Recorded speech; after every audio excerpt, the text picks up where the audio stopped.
Carlos, you have time for 3 questions? Okay, let's take it. 3 questions? A ver, ¿y qué va a decir? Nada. Nada, pues sí. Saludos, Carlos. Daniel Fernández por acá de Puerto Rico. Después, voy para allá, güey! Por eso, lo primero que te quiero decir, vamos a hacer algo por ti para mejorar tu estancia allá, la de tu equipo. I have 3 questions, but let's keep it at 6. Por eso estoy rápido, se ve rápido. Vente Luis por acá. ¿Recuerdas eso? Cualquier cosa que necesites. No, ahorita quiero que hables con David. Sí. You're the man, this is the man, ¿ok? Vamos a Puerto Rico en marzo.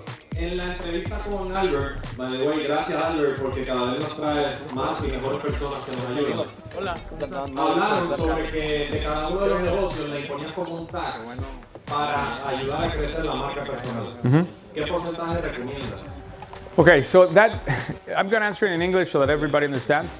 He's asking about a tax. I put in every business unit provides money so that I can put in more money for Facebook ads, Google ads, whatever ads I'm doing so I can build my personal brand. That depends specifically on the business unit. Every business unit has to make their own projections for 1 year. And usually what I do is I try to I balance them out. So there are some business units that have a better profit margin, that they pay a little bit of tax. If they're bigger, if you're starting to grow, that's not that hard. So my CFO works with the business unit leader to create that projection. But if you want a number, around 10%. Okay, thank you very much. Around 10%. So I was going to have 2 questions, but you actually answered the question while I was sitting. You're the first person that I heard that has the same grandiose dream that I have, which is to help 1 million people. So you actually just had me in tears, because I never heard anybody else echo the same thing. So you answered the why master. Now I know why you deserve that title, Master Muñoz. Thank you. So Thank you. Thank you. Thank you. So now that you eloquently answered my first question, my second question is, I would like to know what NO-MADE, the acronym stands for. It's actually Neural Organization Model for Exponential Growth. It's the main way I do business. It's just different. It's really a different way to structure companies. And when you understand the rules, it just makes business so simpler. It's just a radically new way to build companies. And by the way, if you can put back my presentation there, I'm opening up obviously you saw my social media presence in Spanish, for those of you that speak Spanish. But I'm opening up the NO-MADE Institute for my content in English. So you can follow that on Instagram. And my book is here. It should be here for the second part of the year. So around August, we're looking at having the book. And I'll make sure that when we have the book, I'll send some copies to Albert so that he can pass them to the signed copies. Yeah, I'll make sure you have some signed copies. But I believe that's the future of organizations, neural organization model for exponential growth. Thank you so much for being here. De nada, al contrario. Okay, so my question is this. You mentioned something about experimenting ideas to build your business. When it comes to experimenting ideas to build your business, what exactly do you do to experiment with those ideas? And you said that you invest in data. How exactly do you do that? Yeah, so two things are important here. First of all is the muscle of generating ideas. My podcast, if somebody's heard it in Spanish, Ideas de Master Muñoz, hear that podcast. I basically opened up one of my internal meetings, what I do with my partners. Luis is there. Luis, by the way, is my partner in 9/11. He's the director of operations. He's my COO. Yeah, applause. Yeah. So what we do is we just brainstorm literally hundreds of ideas. And we see how they react. And first of all, when you have an idea in your head, it can literally grow like weeks in your head, and it might be very, very stupid. Has that happened to you? So the first thing you do is you want to spit out the idea. So we spit out the idea, and my CFO is at the table, and Luis is at the table. Luis is important because he's like 20-something. So he knows what you're going to see in it. Like, he told me I should spend money on sneakers. I'm like, why are you spending $4,000 on sneakers? You don't understand, man. You look bad. I'm like, wow, sneakers, $4,000 sneakers. Okay. So the future is there on the table. The CFO is at the table. Spit out the idea, have the idea. Now, as you have that idea, how can you create an experiment, a cheap experiment, that can actually get you to that? So in my mastermind program, I did a class, 3-hour class on the types of experiments you can do. Okay? So the experiments can be running a cheap campaign on Facebook ads. That can be an experiment. Or it can be hosting a focus group. It could also be opening a pop-up shop. I mean, there are literally 10, 20 different methodologies to test out ideas. But the key here is how can I get more data the cheapest way? If you get that data in a cheap way and there's data to back up your idea, then put more money in it. So it's like, and this is something I try, the way I explain it to my staff is, bring me an idea I can test with $500. If you show me some data that shows that there is insight there, with the $500, I'll give you $5,000. If you show me more data, then I'll give you $50,000. So I do it, so think about this, 500, 5,000, then 50,000. But once you get data, again, remember, emotion up, what happens? Intelligence down. Emotion up, intelligence down. If you're excited about a new business idea, intelligence goes down. That's just the way it is. That's so true. That's just the way it is. Cool. Thank you. Appreciate it.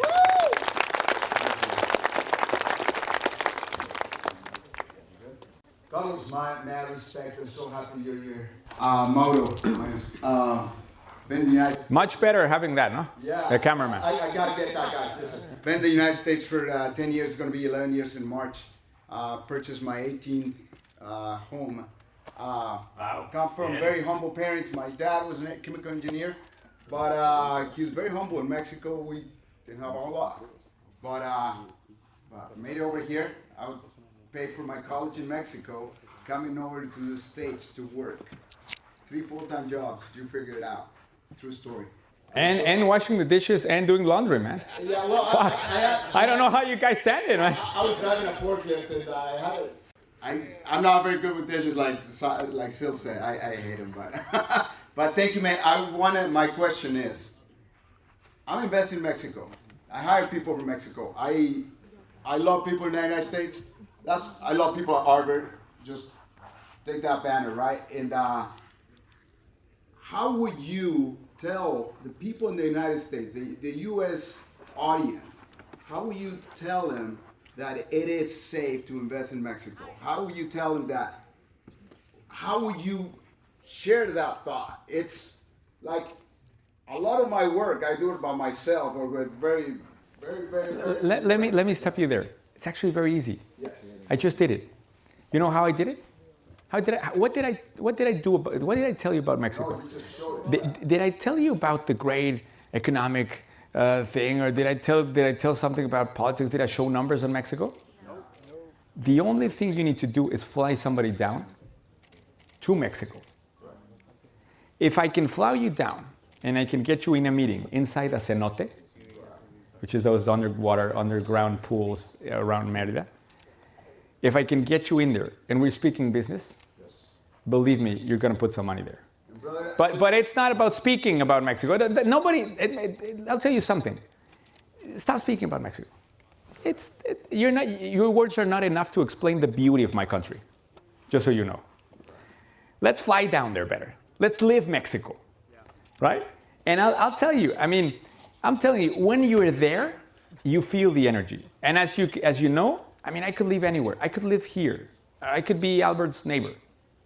And it doesn't make sense to me. The market's capped over here. What would you spend your money over here and get a low return? By the way, over there we live like billionaires. That's right.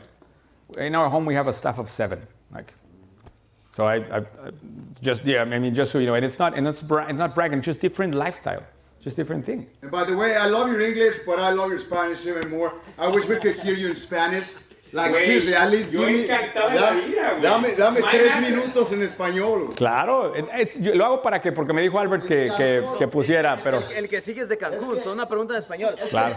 En español le falta. Es que, güey, te voy a decir una cosa, no es mi idioma, cabrón, o sea, no es lo mismo que lo que yo siento. Tu inglés es increíble, o sea, El español pero me encanta tu español, cabrón. Sabe mejor. Gracias. Hola, voy a hablar en español. Venga. Perfecto. Gracias, Albert. Ricardo Mariscal, Rich the Realtor, considered one of the best realtors in Tulum. La verdad es que para mí en este momento, y algo que aprendí de Albert, es que el mic es power, el micrófono es poder, y para mí en este momento lo he planeado y lo he visualizado durante años. Lo más cagado es que te conocí a ti aquí, güey, en California, y primero conocí al Albert, ¿no? Pero... pensé que lo más cagado iba a decir que me veo muy jodido ya en la vida real. Es que esta semana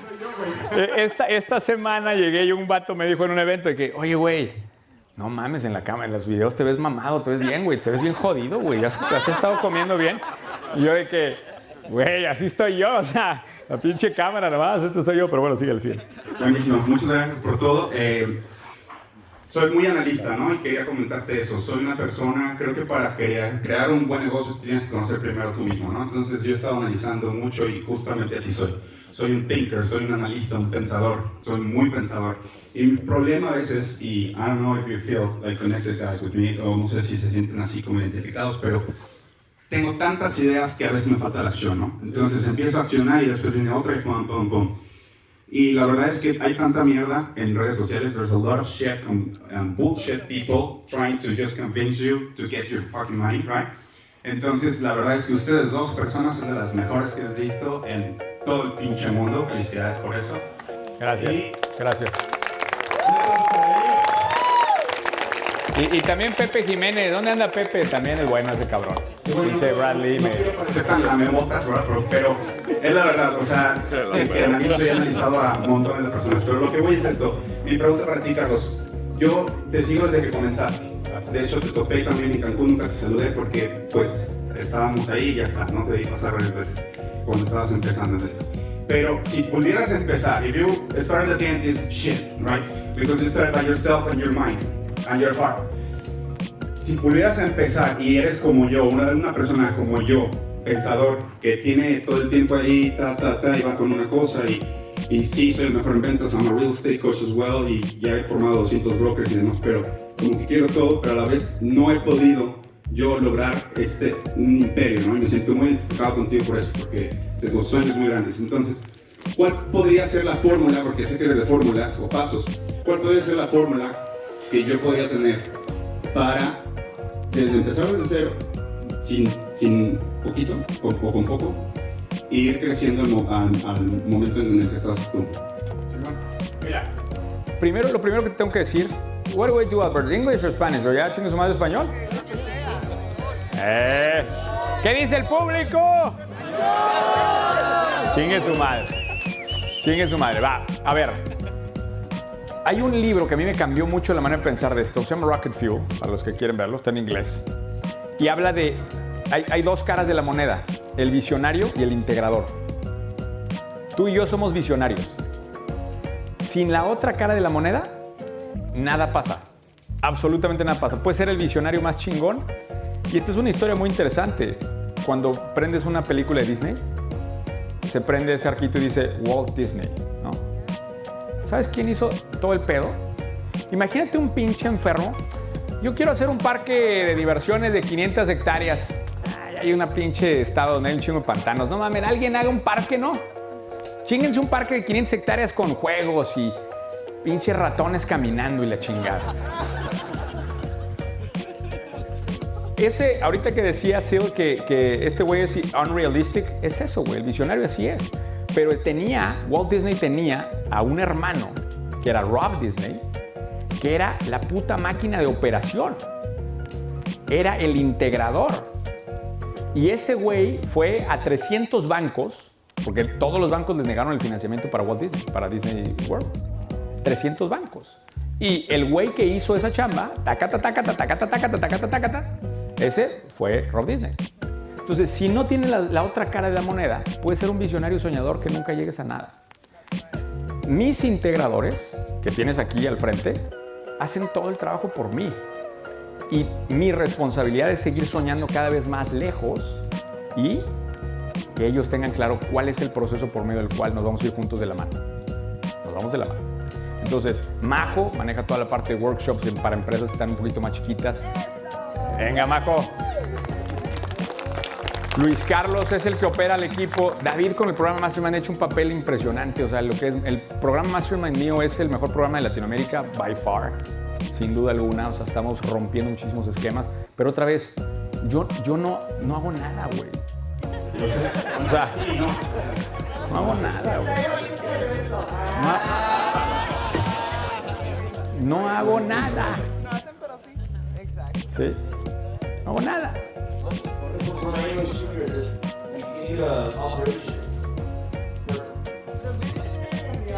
Integrator, huh? Sí. Venga. Okay. First of all, what a radical blazer that you have right now. Bad. Carlos, Nada más. que me ibas a dar un Ah, este perro, no mames, güey. Este perro. Te cuento la historia de este saco, güey. Te mamas. Este saco, fíjate bien. Lo primero que existió fue, se hicieron 2 sacos diferentes y luego obviamente se juntaron uno para hacer la bandera mexicana. Ese fue el primero.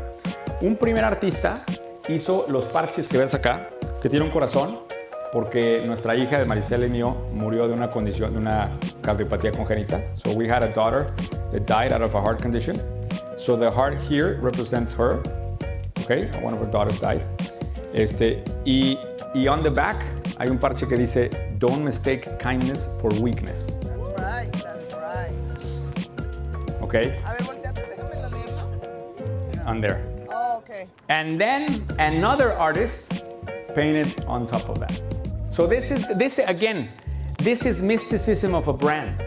This is not bought. This is created. Yeah. This is when you put your life story into everything you do.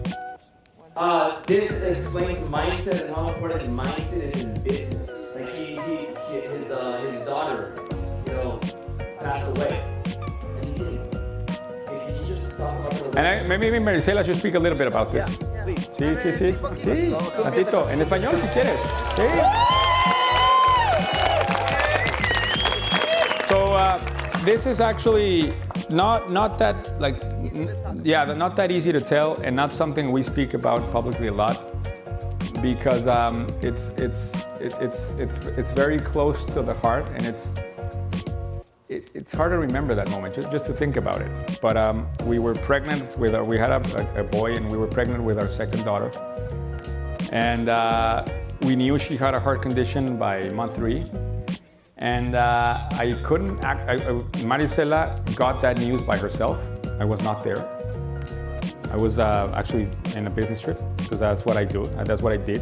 I did business. Okay?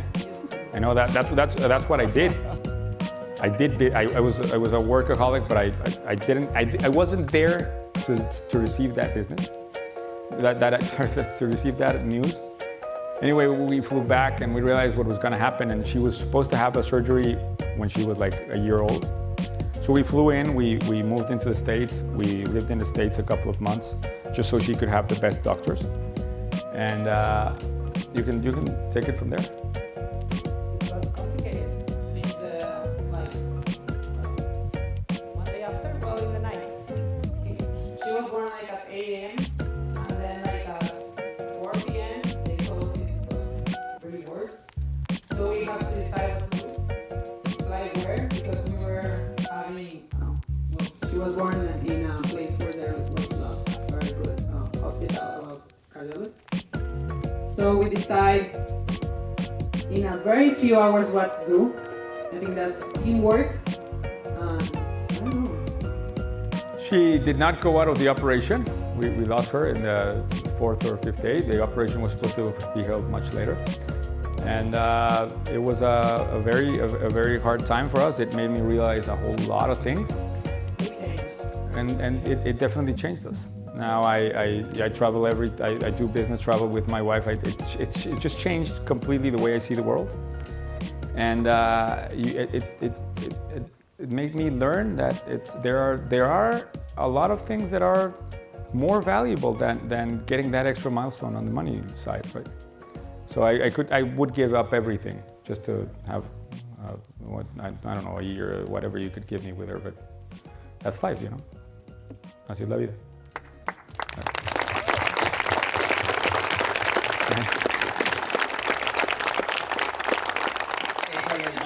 My respect to you on that, brother, because me and my wife, we went over almost 10 years trying to conceive. She even became a surrogate mom and had a baby for someone else. So I got to experience that, and by the grace of God, my wife is pregnant right now. She's 8 months pregnant. We're about to. Felicidades. Glory to God, man. My question is, I'm in the solar industry.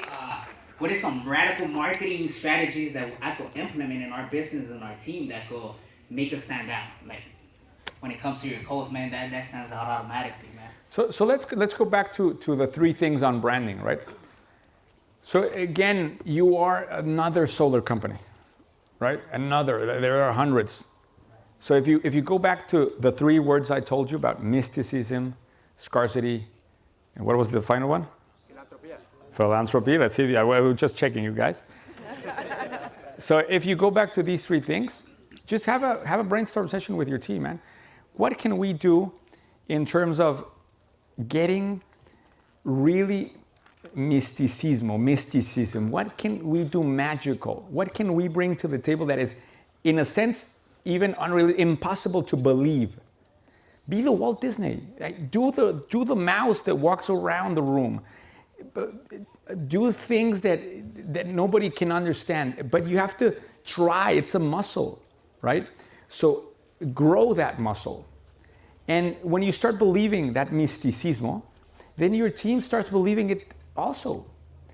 And it starts to become a team muscle. But it's not something that you can do like, I cannot give you one tactic right now that'll work, that will create that.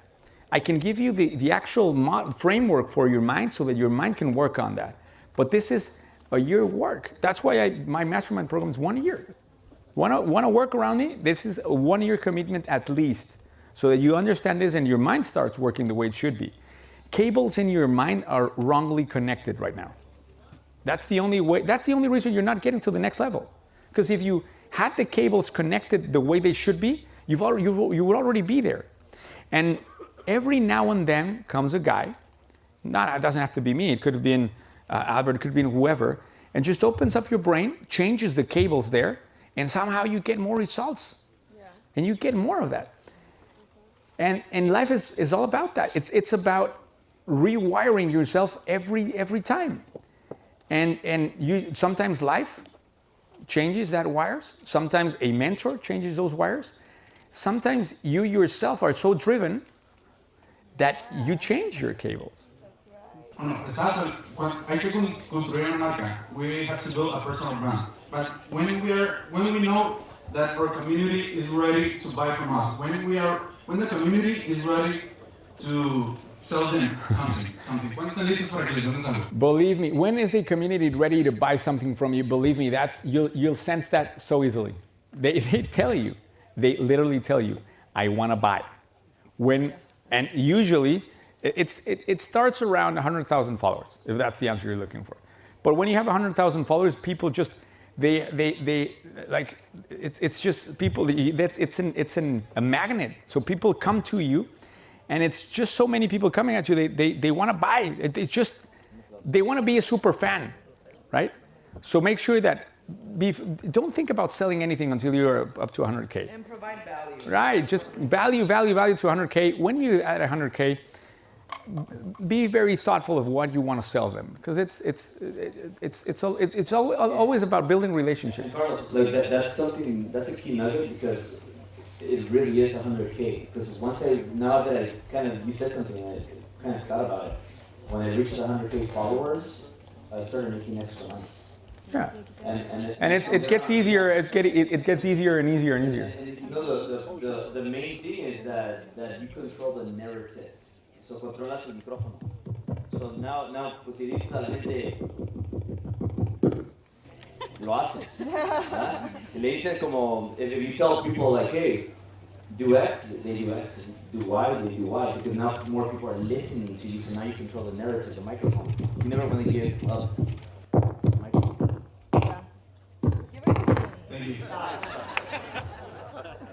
Mucho gusto, Tocayo. Tengo dos preguntas para ti. La primera es, ¿cómo balancear tu trabajo estás construyendo empresas, ganando millones de cosas y tu vida familiar. Porque acabas de hablar de testimonios, me casé hace 1 año y medio, estoy en esta meta de construir algo maravilloso. Seguimos en nuestro honeymoon, claro que sí, pero estoy en esta etapa donde quiero también empezar a construir una empresa, que va mi segunda pregunta, pero nunca quisiera perder a mi familia en medio. ¿Cómo controlar ese balance? Y la segunda es, hablas de impulsar tu marca. Espérame, déjame te detengo en la primera porque esta. ¿Qué respuesta quieres? He's asking about the balance between the personal and the work life. Do you want the real answer, or do you want the real answer, or do you want the full of shit answer? The real answer is that I have no sense of balance at all, and I have an extraordinary woman by my side that is every day saying, sí, un aplauso. Yeah. So if you're smart, you don't have to convince them. You want to convince Her. So let me tell you something. Marisela is always speaking about family.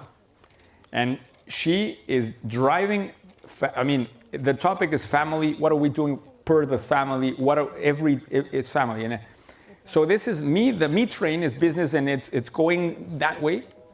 And for some time we left that train alone and it became dangerous.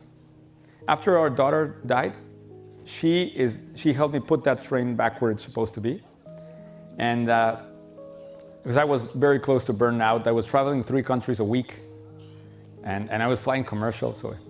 Horrible. Yeah. No, don't do that. Anyway, it's her. I lose myself in business. I'm so passionate about what I do. It's not work for me. Like everybody's thinking about Friday. I'm already thinking about Monday. And I'm so driven for Monday that I even did my lives. I do my live streaming on Sunday night because I already wanted it to be Monday.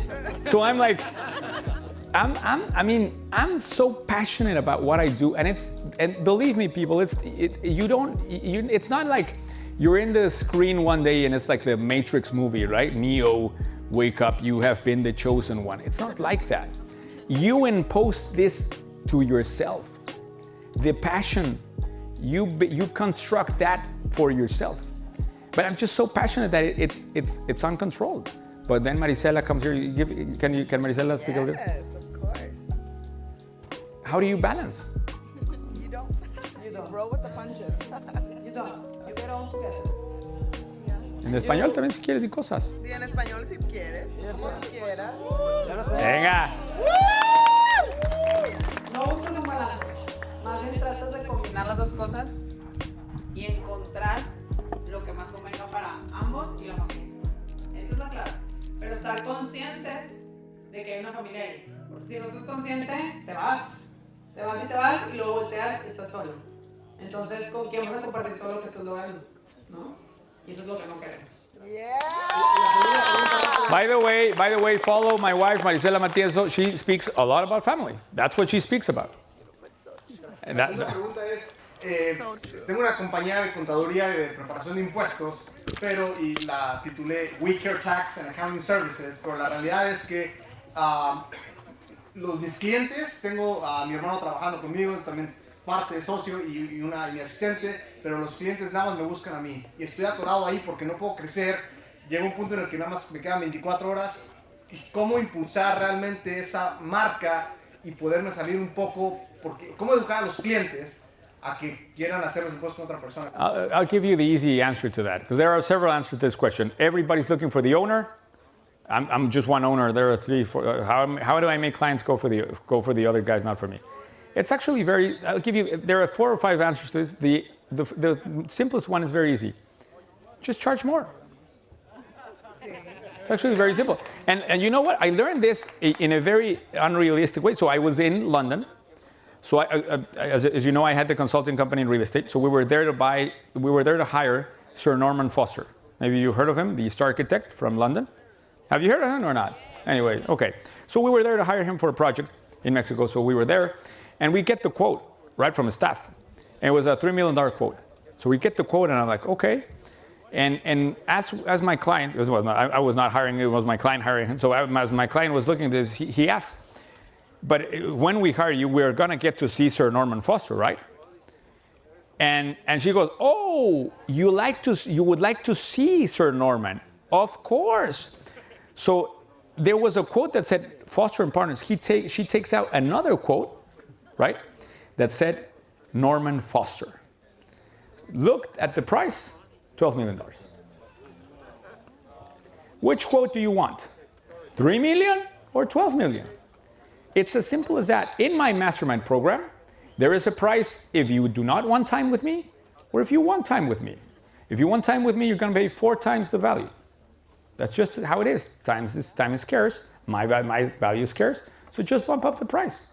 And make sure your staff is there to, when a client does not buy your service, make sure the service is at the same top notch, right? But just start valuing yourself. You're selling yourself so cheaply. That's the only reason I was always afraid of charging more, always. And now I'm the guy telling David every day, put the price on the mastermind program higher. And he's like, no, wait. I'm like, do it. I mean, we give so much value. It's just your mind. It's the fear in your mind that does not want to charge more. It's just that. And guys, it's something to think about. Like John said it really well. Like you don't value your price. You shouldn't charge nothing less than 6%. I used to charge $5,000 for 3 hours of coaching. Then I increased it to $10,000, and then I increased it to $25,000 for 3 hours. If somebody is crazy enough to pay me $25,000 for 3 hours, I'll take it. But if they don't, cool. I make more money running my business.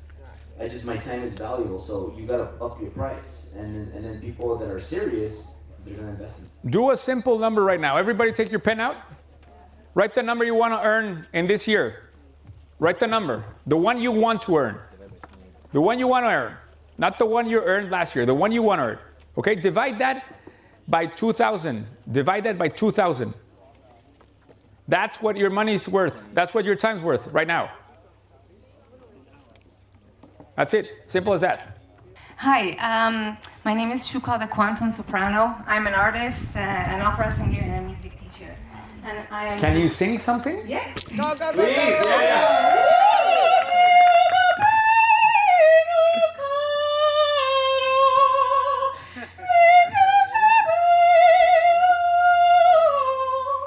Wow.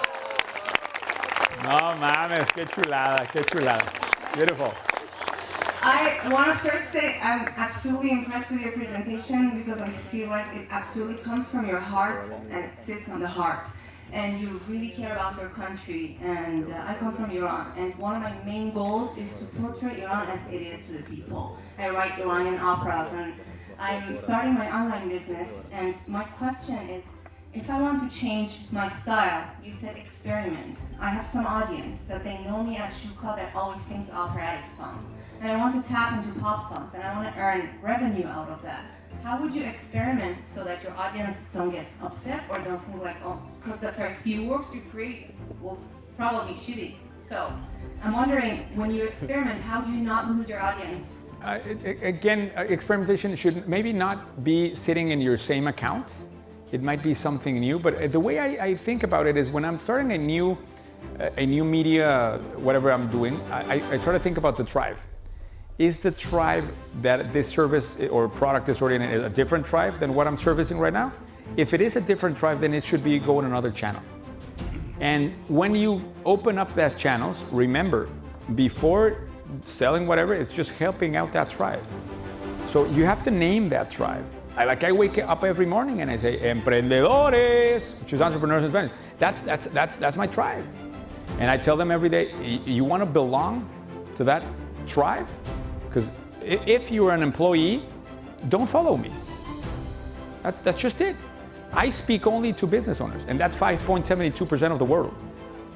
That's who I speak to. If you're an employee, and I know it sounds harsh, but that's the way you build an audience. You tell who you don't want. As the day you tell this is not for you, what do you think happens? What happens when you go to a club and they close the chain, they don't let you in? What happens? That's when you want to get in the most. I mean, that's what we have to do. Everybody's trying to speak to everybody. Don't do that. Choose your tribe. And then close the chain for everybody else. And then once that happens, everybody's going to realize that inside the club, there is a party going on for a very select few people.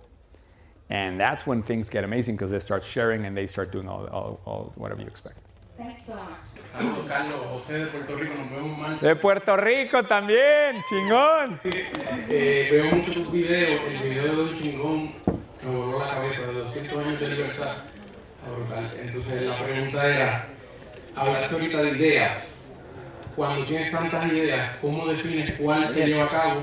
Y si tienes alguna historia de alguna que haya empezado por idea y se haya convertido en un negocio exitoso. Sí, mira, again, he's asking about how do you start with an idea, how do you select the best idea, and then how do you build that idea into a business. First of all, when you're doing the brainstorming with your leadership staff, that's the first time you realize what's a good idea and what's not. So that would be the first thing. And again, you start pumping out small amounts of money just to get data. Okay? So you pump in $500. They get data and they say, yeah, there's something there, $5,000, and then you do that. So let me give you an idea. But again, I don't know which one's the good one. It's one out of 250. And even with my experience and with everything I've done, I do not know what the best idea is going to be. So let me give you an idea. There was this guy inside the company that was saying, hey, let's do a page specifically for the fans. Fan page. Like it was called Fan Destacado. You want to be a great Carlos fan? Open up Fan Destacado. Did it like literally with, bought a horrible platform, just started like that. And it started getting traction. And I'm like, and it was not huge amounts of money, but it had money. I'm like, how did they get money? There's somebody willing to pay, they want to be the fan, the super fan of me, wow. So then I put in more money, and that pivoted into the Master Muñoz's vault, which we put in a couple of, book summaries, and we put in some more stuff and like that. And now, they even got more money, and now they told me, we don't want to be La Bóveda de Master Muñoz, we just want to be Bóveda, the vault.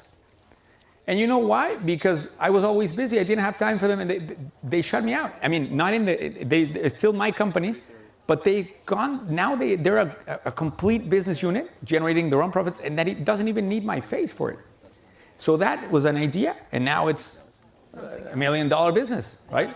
So that's the way it happens. But again, if I knew which one would be the good idea, then it's not that way. It's again 250 ideas to see which one's gonna be the one that sticks.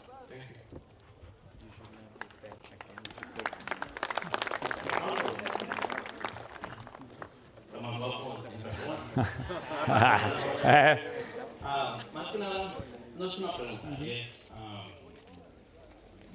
el mismo dilema como ustedes hacemos con el español, en inglés. Me trajeron aquí de niño, de pequeño, como dijo Lady María, no somos ni de allá ni de aquí. Necesitamos el apoyo, millones de personas aquí, mexicanos, latinos, que necesitamos esa guía. Sí. La razón por la cual quería venir acá, y se lo dije a Albert desde la vez pasada, es porque los latinos están perdidos, güey. Los amos. Y luego lo peor de todo, van unos latinos a mentorías conmigo y no se quieren ayudar en unos a otros. Es que es competencia mía. Yo le dije, pendejo, ¿cómo va a ser competencia tuya? Competencia el gringo, güey. Los latinos trabajamos juntos, cabrón. I'm sorry for the gringos that are here. Yo vine aquí solo por los latinos, güey. Y le dije a Albert, pendejo, vende el puto Ferrari, cómprate un Bull, güey, porque hablas por los latinos, güey. Eso fue lo que le dije, güey, tú no estás entendiendo, güey. Tú eres una voz para los latinos, güey. Tienes que empezar a decir latinos, cabrón. No, es que aquí la discriminación, me vale madre la discriminación. Nosotros vamos a unirnos. Nosotros estamos haciendo un movimiento. Y los movimientos se unen por tribus, cabrón. Y esta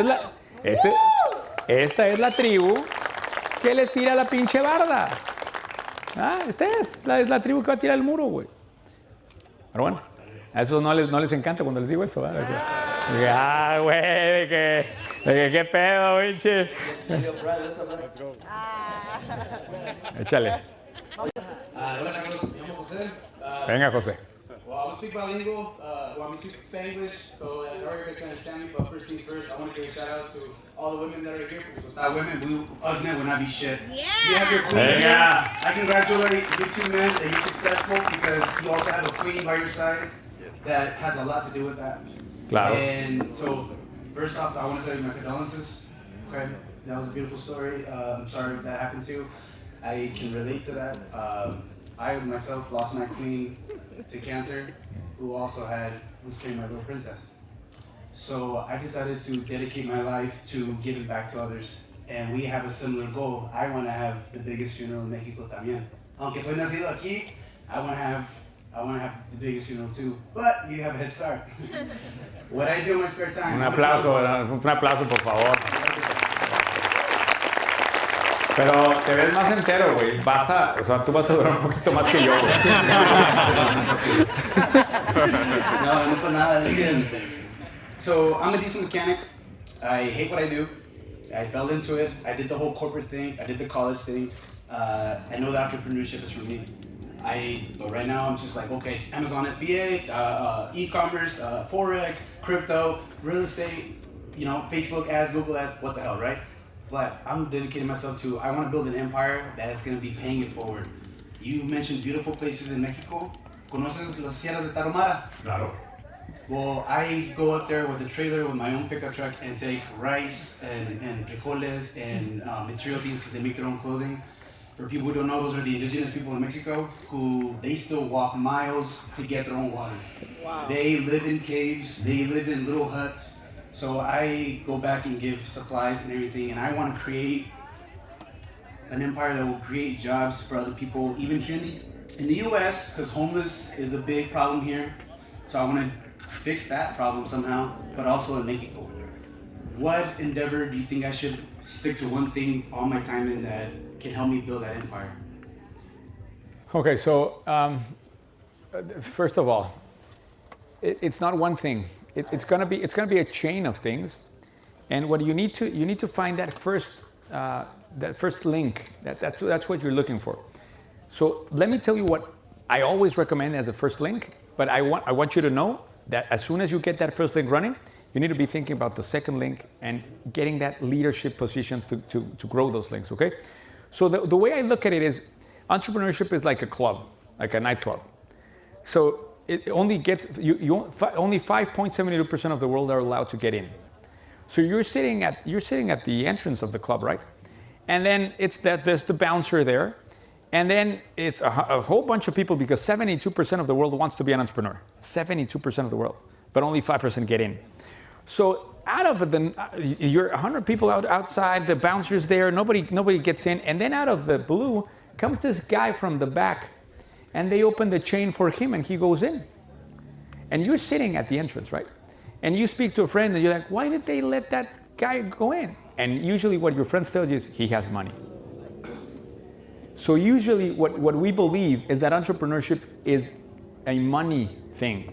So if I don't have money, I'll never get in. If I never get in, I'll never be rich. And then it's a cycle, it's a bad cycle.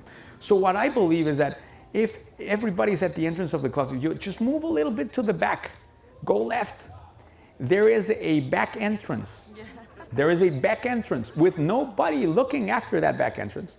And it's called Servicios de Alto Valor Agregado, high income skills. Okay? Service businesses. Albert did mortgage, that's a service. Realtors, that's a service. Marketing agency, that's a service. Services business are easier to get. They don't require that much capital. They are very hard to scale. But for the first link in your chain, it is a great opportunity. So what I would advise is that you go look for services that you can do, outsource the work into Mexico. That way you can be really cheaper with good quality, and then do what Sil said, that you have to be working 18 hours a day when you're at the beginning. And then make sure that when this thing is just basically running 3-4 months in, put somebody in that can run it for you. Because if you're running it, you're never going to get to the next link. So it's about the chain, not about the link. But I know your problem right now is the link. So look for that first link and move as fast as you can to the next one. Yeah. Well, because I know it's the marathon, right? It's not, it's what it's all about. But services, they don't require capital. They're easy to start, easy to go find clients. You sit down with a client. You get one client, you're already in a business. Well, let me cut in on that, because what I do is I help La Raza, like the whole marketing thing. I help them find work via Facebook or Google Ads. But they're like, I'll give you a $50, $100 fee for getting me this client. That's a $10,000 project you're about to get. You give me $50, but I want to do that here. If that thing is not getting you enough money, change it. Again, 1 out of every 250 ideas works. So don't connect your ego or your self-esteem to your business ideas. Don't connect that. If it's a bad idea, throw it out. Throw it out, close it out. Doesn't matter. Okay? This is quick, I'll be quick. Jeff Napner here. So marketing, high-ticket marketing consultant. My funnel team actually is a huge, he's in Mexico, huge fan of you. Emotion, value, and a subtle call to action is the 3-point high-ticket marketing we do, right? You did that. Lost my brother to drugs, fentanyl. I'm building a franchise in honor of him, and the whole world's watching. That's like doing it, that's true. All right, so I connected your story. I'm very connected with even though I look like a gringo, I'm connected with the Mexican and Latino community, because I used to teach kids who got made fun of for the way they talk, and I was told they could dream. So Albert's changed my life in many ways. I have a Mexican girl who loves me right now, who really likes me, right? A lot of them. I built my brand. So my question is... You guys had sex? No, not yet. I'm staying focused. 9 months. It's been 9 months. So listen, my thing is stay focused, but what's one thing to look for in a character of or maybe one secret to look for? Because I'm an entrepreneur, I like challenges, so I like Latino women, but the one thing is, what's the one thing that you look for in her that is like when I'm looking, like the girl she wants to hang out tonight says Super Bowl, so what's the one thing I should see? That's easy to answer. That's very easy to answer. She believes more in yourself than you do. That's easy. Marisela always believed more in me than what I even believed I could be. And that's it. That's it.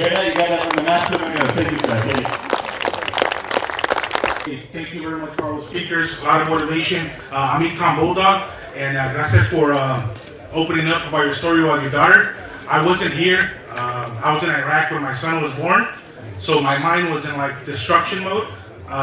I wanted to go on every mission because I wasn't here. So by you not being here when you heard about the news about your daughter's heart, it really touches me. And for you to open up, that means a lot. I think Latinos, we're definitely the future. There's going to be more millionaires in the next 5 years. And I really believe that half of them are in this fucking room. So definitely want to share that. I think that you're a branding king. I heard your story with your jacket. I heard the interview, you and Robert Kiyosaki, because I'm a Marine, so definitely share that. I think my question to you is regarding Clubhouse, that app, right? I think I was one of the first people to jump in Clubhouse and grow like the Spanish demographic, because Clubhouse started in April and completely puro English, no Spanish in that circle. What are your thoughts about Clubhouse? If you know about Clubhouse, if not, what are your thoughts? Because Instagram, TikTok, Million, Facebook, what are your thoughts on Clubhouse and where that going? I mean, obviously Clubhouse is the future, obviously. I'm worried about Clubhouse not being a feature inside Instagram or inside Twitter. These guys, I mean, Instagram is so big, they're gonna open up a new tab that says now that it's gonna be Clubhouse. So that's what I'm worried about. How is Clubhouse not gonna be a feature instead of being an actual social platform? I like it. We should definitely do something over there in Clubhouse, so you can help me build my audience there. Speak to David about that. And it is the future. And I believe that in the future, we're gonna meet in 10 years in Driven Mexico 10. And you're gonna see that social media is gonna be not 4 channels, it's gonna be 15. So it's gonna get harder every day because more channels. So again, talent, more people working on your channels, right? That's it. And it doesn't, if you have an audience in one channel, it's not worth it. You need to be in all channels. You saw my social media, I'm in every channel. That's the only way you can build a brand. You need to be strong in every channel. So thank you very much, everybody. Thank you very much.